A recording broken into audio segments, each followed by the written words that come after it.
welcome back to Redefine Stories. I could not be more excited for our episode today. The speaker today is Anka Chan, joining us from Edmonton. She graduated from the University of Alberta and is the co-founder of Hemp Pact, which is rebranded as Ruth, a sustainable menstrual pad startup catered to bridging the gap between sustainability and convenience in the period care industry.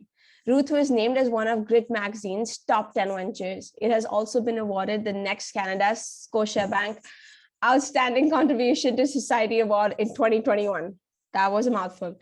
Along with features in CBC News, Edmonton News, and Global News. Wow, that's a lot. So, hi, Anka. It's great to have you here. How did Ruth kind of come into the being? What's the story behind it? Thanks so much for having me here, Ritika. I really appreciate the opportunity. So Ruth came to be when my co-founder and I, Nicole, we met in university. We were both studying at the University of Alberta. And at the time we met through working on a student project called Hemp Pact under another student group called Enactus, which has chapters all across the world at different universities and colleges. And so at the time, we were really focused on creating a hemp-based biodegradable pad because Alberta is one of the largest producers of hemp in Canada. And we were thinking about a way that we could repurpose some of the unused hemp stock. So at the time, that's how we first met. And we ended up winning a pitch competition, which gave us a little bit of funding to start our very first start some of our prototyping. And from there, we realized that the bigger problem of what we were trying to solve was the problem of menstrual waste and the fact that a lot of the products that you'll see on store shelves are made from 90% plastic for the menstrual disposable pads. But the more sustainable reusable options like menstrual cups or reusable pads, they require a lot of washing or upkeep, and some people would be uncomfortable for that. And for myself and Nicole, we were students at the time, and we just figured that it didn't really work with ourselves personally to be running around and going about our days and then needing to worry about washing or reusing a reusable product, or the discomfort of potentially needing to empty a menstrual cup in a public washroom or something like that.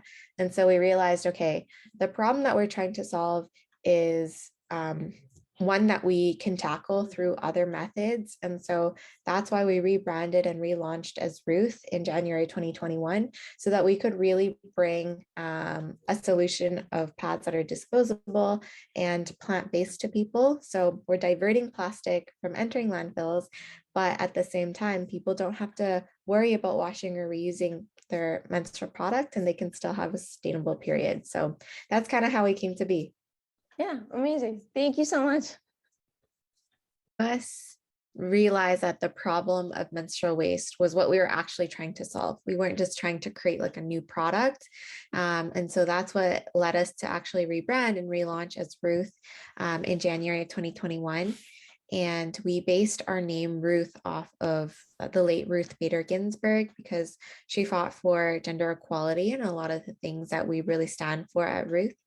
And so, yeah, that's kind of how we got started. It began as a student project, and then the two of us decided that starting a business and running something and introducing a product that solved a problem that we personally had was really exciting for both myself and Nicole. No, that sounds amazing. But now, since we are, kind of talking about entrepreneurship in general also, we're used to seeing that flowery side of entrepreneurship, mostly on social media.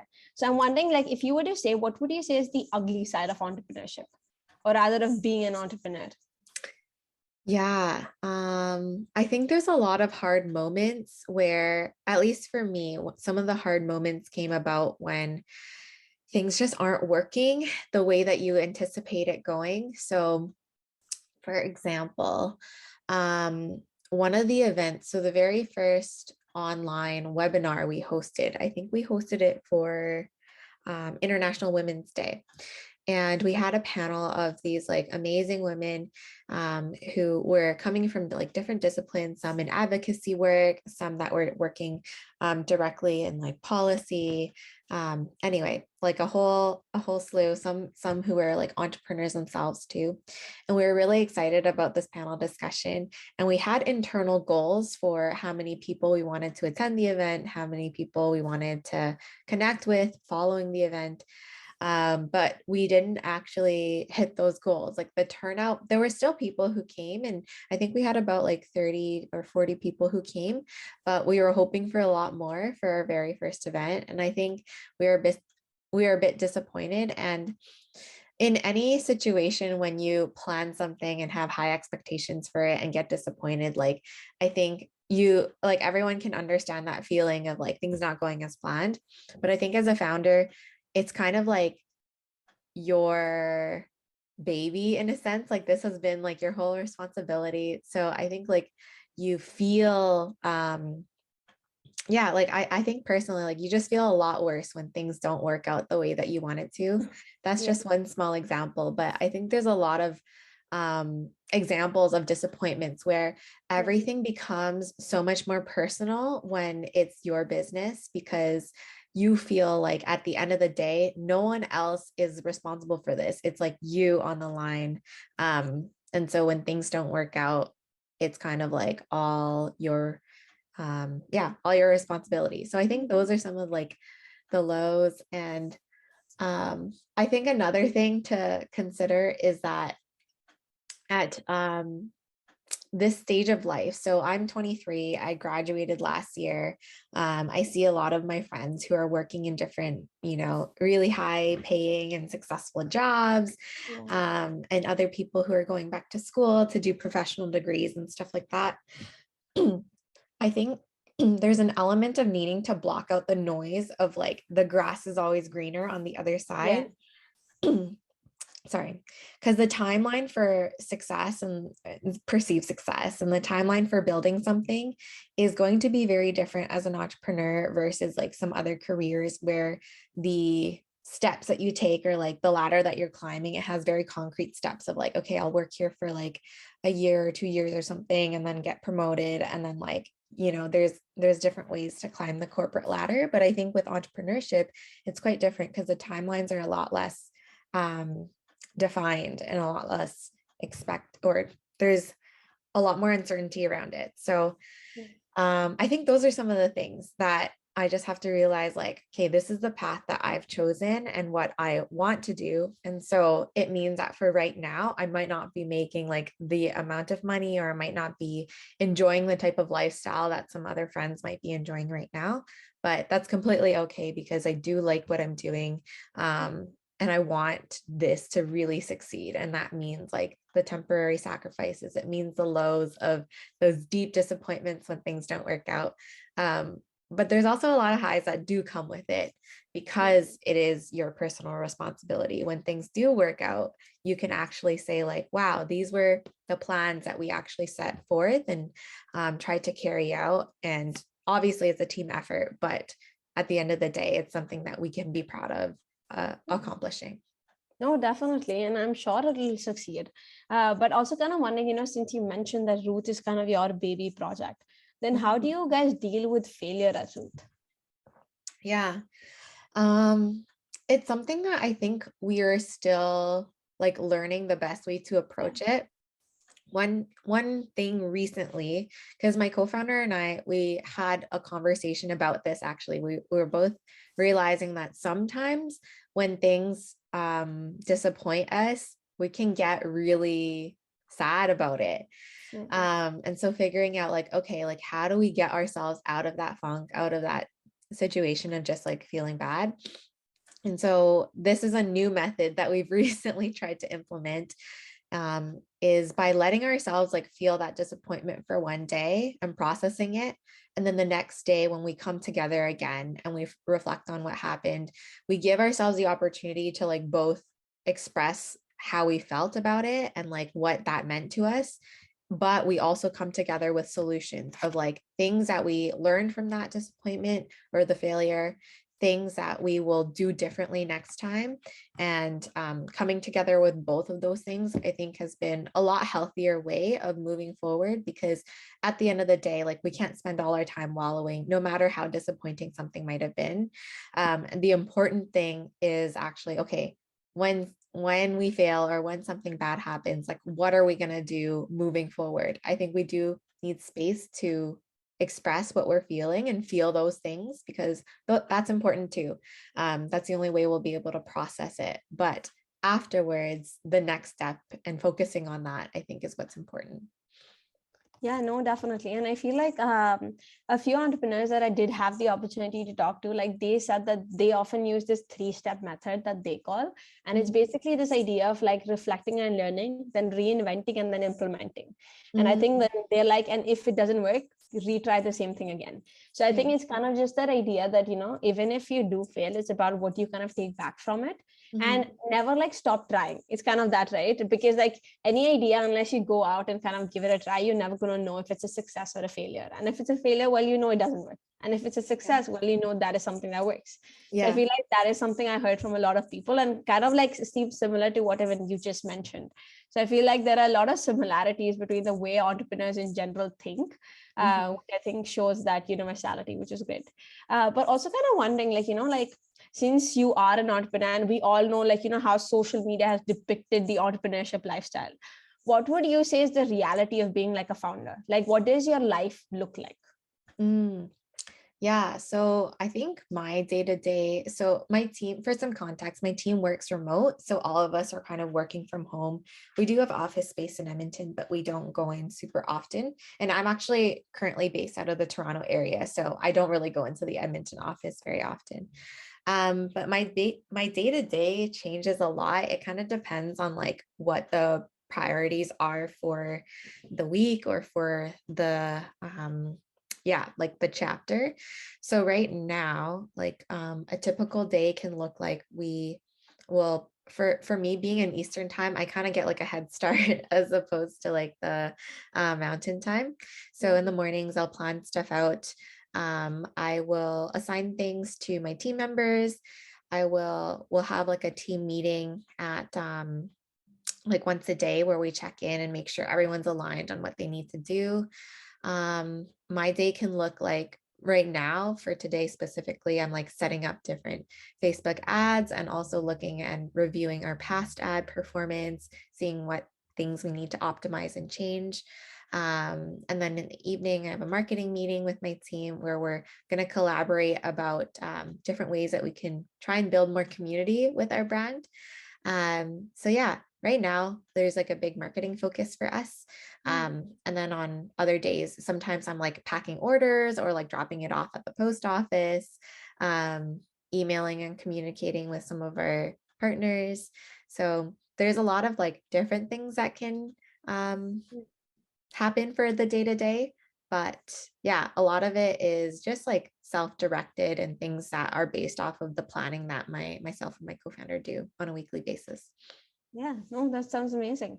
And, you know, like, since being entrepreneurship is like also very stressful, I'm just kind of wondering, do you have any like personal strategies that you kind of use to kind of cope with it?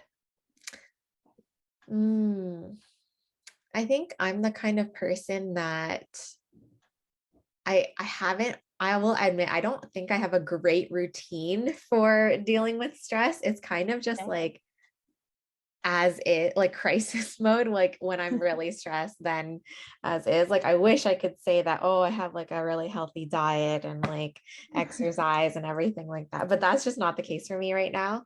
Yeah. So I think what I do is when I do get really stressed, I like to journal and have a place to like dump out all my thoughts, and that helps me process a lot of like what's going on, and then identify like ways to, because a lot of the times the stress comes from very urgent things or like problems that I don't feel like I'm able to solve yet. So I think journaling gives me the opportunity to write down my thoughts and then organize them in a way where I can kind of like see answers in my writing, because it's like accessing a part of you that is easy to just like tune out sometimes when you're like receiving Yeah. so much information and input. I think journaling gives you a space to actually like sort out what's going on in the brain. Mhm.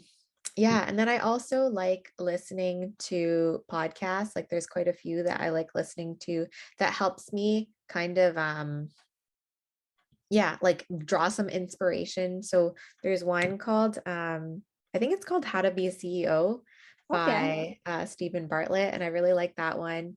He interviews a bunch of amazing founders, and then it's really cool to draw inspiration from people who have done it before. Um, yeah, and then Yeah. there's another one where I'm Christian, so I find like a lot of comfort through like my faith and like being able to pray and stuff like that.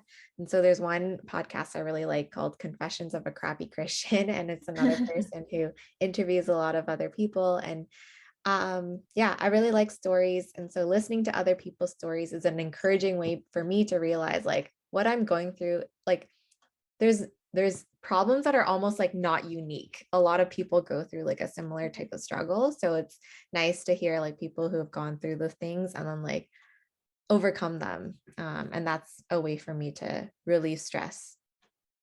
Thank you for sharing that. And I remember watching your other podcast where you attended it. And I think you spoke about how important it is to take risks as an entrepreneur, like, not regret it later on that, oh, why did I not take that risk? So I'm Mhm. kind of wondering is like, how did you kind of get over that fear of risk taking? Because I feel like a lot of people have that in them, and that is what kind of deters them from becoming the entrepreneurs they hope to become. So how did you kind of get over it? Yeah, I think the way that I thought about it was, I mean, inherently, I'm a pretty risk averse person.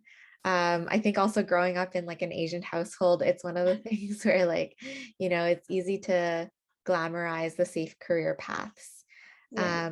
But the way that I thought about entrepreneurship is that the opportunity is bigger than the risk, or that the opportunity is worth the risk, because Yeah. um, I really care about the problem that we're trying to solve. And so, like, not taking this time in my life to dedicate it towards building the company and trying to solve the problem with our current products, like, I feel like that is the bigger risk almost, because I would be left with a lot of like, what if I didn't pursue that then? Like, how different would my life be? So I think it's almost like there's risk associated with everything in a way. Or another way to say it is that there's like pros and cons with every decision that you make. Yeah. And I think for me, the pros of pursuing entrepreneurship far outweigh the pros of going a different career path, because stability is not even guaranteed anymore when you're looking at a lot of the traditional Yeah. jobs that are out there too. So I think that's the way I thought about it.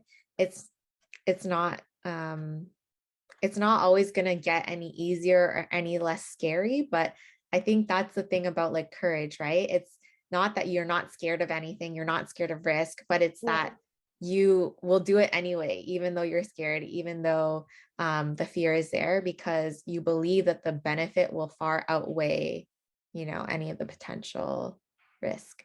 Yeah, no, definitely.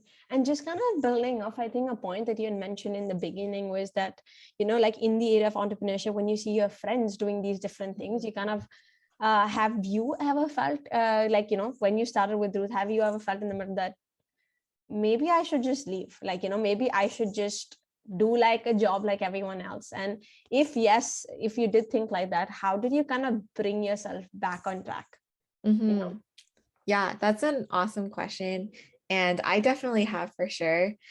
Um, because I think there are times, again, like I think it ties into the disappointment and stuff too. Like Yeah. when things don't work out as expected, then it's easy to be like, oh, like, okay, so will the rest of the business work out as like the way that I want it to? Yeah. Um, the way that I've like, so I, for one, yes, I've definitely felt that. I've definitely looked at like friends' career paths or even like potential jobs and thought like, oh my gosh, like this would be a dream job opportunity, stuff like that. But the way that I think about Ruth is that this like moment of struggle or like this current disappointment is just like one on the long path of like what it means to build this company. And there's like this interesting image that I saw, and it talks about like the startup curve where like, you know, you're like growing, you get really excited about your idea and like other people love it and stuff like that. And then like you kind of hit a plateau or even like a dip where you see failures happen, where things are really not working out. And it's like this trough of sorrow. That's how like the picture described it. And I was like, in those moments, then I'm like, my eyes are like wandering and I'm looking at all these other jobs and thinking like, okay, yeah, like what if I could work at this other company? But I realized that like, it's easy to feel that way when you're like down low, but the dream of trying to build the company like never fully died. It was more so that like I had to take a step back in the moment and realize like this is just a really sucky time right now that I'm experiencing, and that's why I'm discouraged.